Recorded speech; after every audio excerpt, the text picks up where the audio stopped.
From the Newstalk ZB newsroom, this is News Fix. In this update, Donald Trump's yet to announce any decision about Iran after wrapping up talks with his inner circle.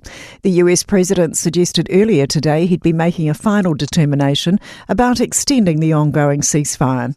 He's reiterated demands that Tehran agrees to never have a nuclear weapon and reopens the Strait of Hormuz in a social media post.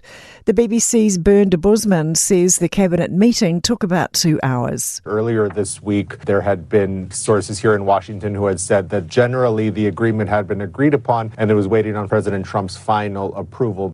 A beneficiaries advocate says automating some processes at the Ministry of Social Development could go either way.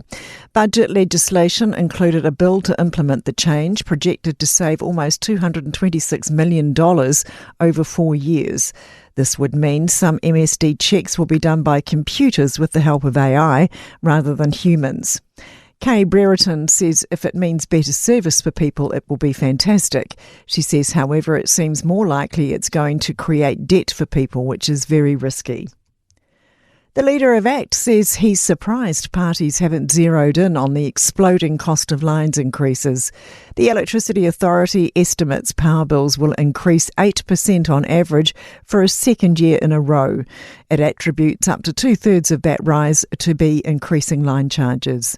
David Seymour says ACT's energy policy will focus on all areas of the power system, but with some target areas. Our point of difference is we're the only ones addressing those line charges that have driven most of the power bill pain people face. New Zealand could soon have a new top Scrabble player. More than 60 top game masters are at Christchurch's Burnside Bowling Club for this year's 3-day National Scrabble Championship.